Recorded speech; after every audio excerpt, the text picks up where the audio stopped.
Hello friends, हमारे YouTube channel पर आपका स्वागत है। आप सभी का एमपी टेट वर्ग 3 साइंस की क्लास में स्वागत है। आज फिर से हम इम्पोर्टेंट ऑब्जेक्टिव को देखेंगे। हमारा चैप्टर चल रहा है परमाणु संरचना। इस चैप्टर में जो आपको सिलेबस दिया गया है उस सिलेबस के अकॉर्डिंग हम हर एक टॉपिक से लगभग 10 से 12 प्रश्नों को निकाल कर लाए हैं और ये ऐसे प्रश्न हैं जो आपको एग्ज़ाम में मिल सकते हैं। तो शुरू करते हैं। पहला प्रश्न है, हाइड्रोजन का कौन सा समस्थानिक रेडियोधर्मी होता है? तो हाइड्रोजन के 3 समस्थानिक होते हैं, प्रोटियम, ड्यूटेरियम और ट्रिटियम। इसमें जो सी वाला जो ऑप्शन है वो रेडियोधर्मी होता है। रेडियोधर्मी ऐसे पदार्थ होते हैं जो खुद अपने आप प्रकाश का उत्सर्जन करते हैं। अगला प्रश्न देखते हैं हम, समस्थानिकों के रासायनिक गुण किस पर निर्भर करते हैं? तो समस्थानिकों के जो रासायनिक गुण होते हैं वो निर्भर करते हैं इलेक्ट्रॉनों की संख्या पर। सी ऑप्शन इसका सही होगा।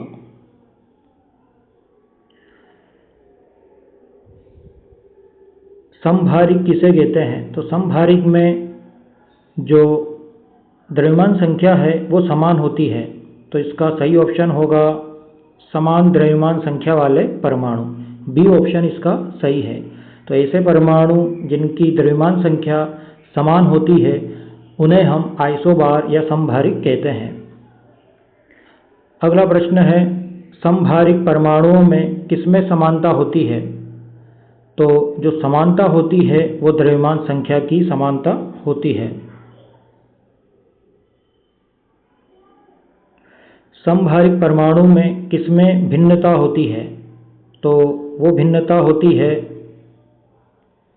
परमाणु संख्या, न्यूट्रॉनों की संख्या। तो यहाँ पर बी और सी दोनों ऑप्शन सही है।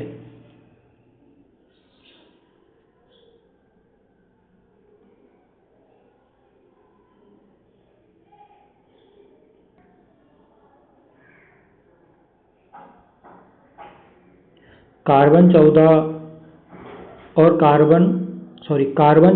और नाइट्रोजन 14 किस प्रकार के परमाणु हैं? तो यहाँ पर दोनों के ही परमाणु भार समान है, इसलिए इन्हें समभारिक कहेंगे।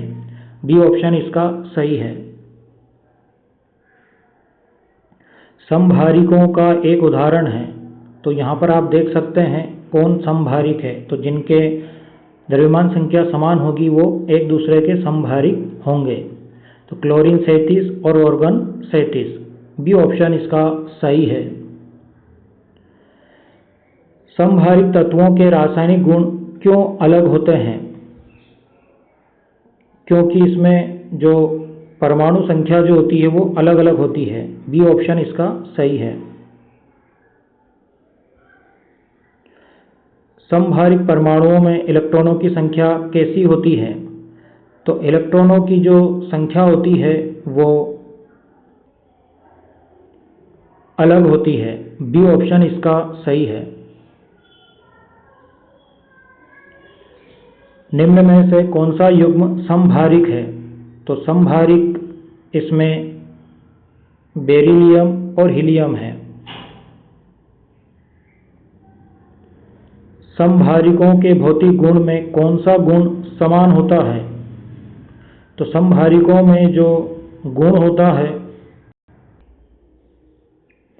वो होता है द्रव्यमान संख्या का, इसीलिए ये समभारिक कहलाते हैं।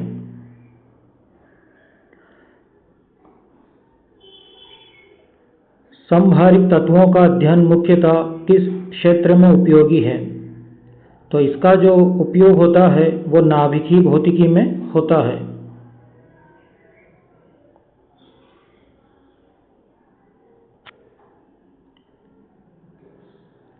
तो सही ऑप्शन होगा बी। वैसे इसका उपयोग रासायनिक उद्योग में भी होता है, लेकिन यहाँ मुख्यतः पूछा गया है, तो ज़्यादातर जो इसका उपयोग होता है वो नाभिकीय भौतिकी में होता है। अगला है, बोहर मॉडल में हाइड्रोजन परमाणु के इलेक्ट्रॉन की कक्षा की त्रिज्या किसके अनुक्रमानुपाती होती है? तो यहाँ आपको बताना है कि जो इलेक्ट्रॉन की कक्षा की त्रिज्या है वो किसके समानुपाती होती है।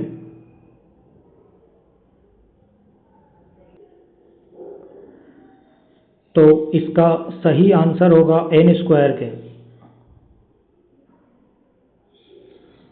अगला प्रश्न है, बोहर मॉडल के अनुसार हाइड्रोजन परमाणु की ऊर्जा का सूत्र क्या है। तो यहाँ पर En बराबर -13.6 n² इलेक्ट्रॉन वोल्ट होगा।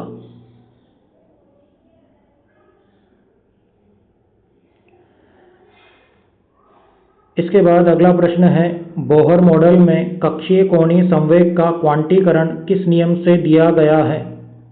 तो इसका सही ऑप्शन होगा बी ऑप्शन इसका सही होगा। L बराबर mv/r बराबर nh/2π। बोहर मॉडल के अनुसार हाइड्रोजन परमाणु की प्रथम कक्षा n बराबर 1 की त्रिज्या क्या कहलाती है। तो उसे हम बोहर त्रिज्या कहते हैं। बोहर मॉडल में कक्षाओं की ऊर्जा कैसी होती है। तो इसका सही ऑप्शन होगा n बढ़ने पर बढ़ती है। सी ऑप्शन इसका सही होगा।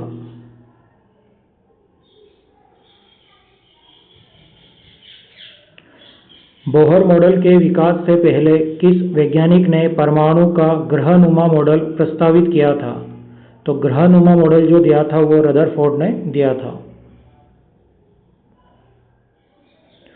रदरफोर्ड मॉडल की मुख्य कमी क्या थी। तो इसकी मुख्य कमी जो थी वह थी इलेक्ट्रॉनों का अस्तित्व न बताना।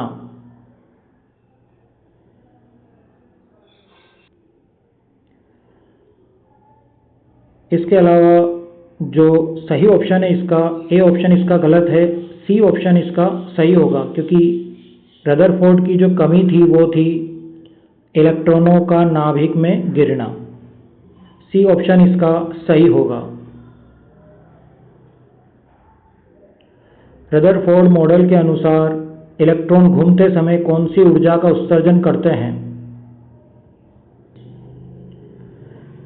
तो इसका सही ऑप्शन होगा विद्युत चुंबकीय विकिरण। तो आज हमने कुछ इम्पोर्टेंट ऑब्जेक्टिव को देखा है। अगले वीडियो में कुछ और इसी टॉपिक से हम इम्पोर्टेंट ऑब्जेक्टिव लेकर आएंगे। आज के लिए इतना ही। वीडियो देखने के लिए बहुत बहुत धन्यवाद।